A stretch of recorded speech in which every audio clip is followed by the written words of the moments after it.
Alright, so hello everyone, welcome to another Warframe video, and update 23.4 has dropped yesterday and it brought a bunch of new stuff, so let's talk about it a little bit. So the first thing that we got with this update is Frame Fighter, a new minigame for Warframe, which is, well, basically a fighting game with a Warframe theme. Now getting this minigame, as well as the other minigames, is kind of confusing because of course it is. This is Warframe. I saw so many people asking about this in the chat, but it's pretty straightforward. You simply go to a random relay, you teleport to Cephalon Cimeris. Once there, you'll go to the back of the room where you can buy all his offerings. You'll probably see a couple of people running around there. And this is where you can buy the console, the Ludoplex, which comes with Frame Fighter pre-installed. And you can also buy Happy Zephyr and Wormius in addition to that. Now this is where the confusion kicked in for me, because I was running around my orbiter trying to find a place where I can install this Ludoplex to play the games, but it's an actual decoration that you need to place down via the decoration system. And once you do, you can play the games.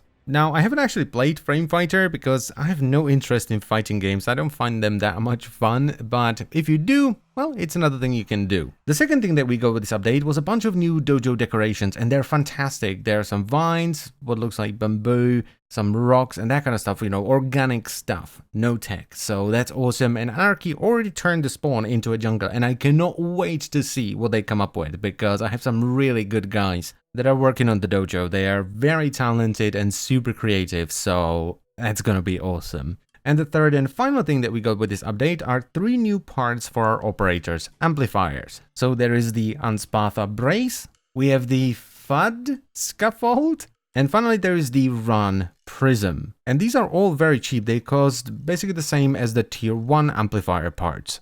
Now, I already made these into a new amp, though I haven't gilded it yet. I will in a little bit, and I will make a full quick look video for this. I just want to play with it for a little bit longer. But even ungilded, this amp is pretty spicy. And it's mostly crit focus, as you can probably tell by the fact that the primary fire doesn't have any status whatsoever. Now, the primary fire actually does a decent amount of damage, though just like with the other amps, it is heavily diminished by armor. It's also hit scan, so it's pretty easy to use, and you can rapid fire it, so the DPS on this is pretty good.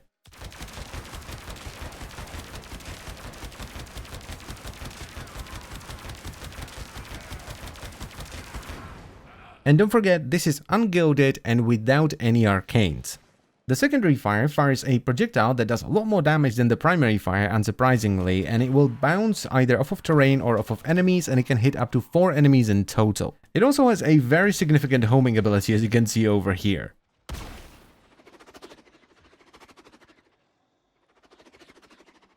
This amp is pretty good for taking down the terrorist, especially the secondary fire, because without any modifications, once again ungilded and without arcanes, it crits for up to 1600 damage. But there is a bit of a downside here, because while you can fire the primary fire through Volt's shield to get the bonus crit damage from it, you cannot fire the secondary fire through it. The projectile will just bounce off. I really don't want to call it the downside though, because the secondary fire is really good for taking down the terrorist. I mean, if you gild this, if you give it a couple of arcanes, it's gonna do a ton of damage, and the projectiles will often bounce off of the terrorist and kill nearby Vonvalist, which is awesome. And before I end the video, I quickly want to go over the changes they did to the other amplifier parts as well. So for the standard mode amp, they basically changed the beam to reflect the beam changes they did with the rebalancing, so it will do a little bit less damage at the start and the damage will ramp up over time, and they also added 10 meters of extra range to it once you gild it.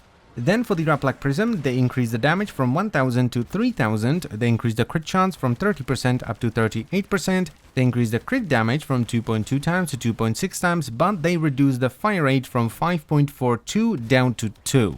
For the Grand Mu Prism, we have an increase in the radio damage going from 1000 to 1400, the increase of the actual AoE explosion from 3 meters to 3.5 meters, but they did reduce the direct impact damage from 1200 to 1000. They also added 2 meters of punch through to the Pencha Scaffold, and they converted the beam from the Celebric Scaffold to the new beam behavior once again, so it will do less damage at the start and ramp up over time.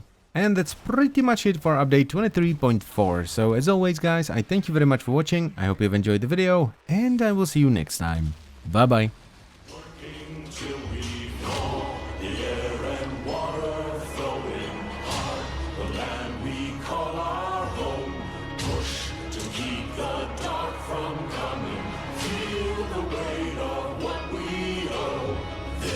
The song of sons and daughters,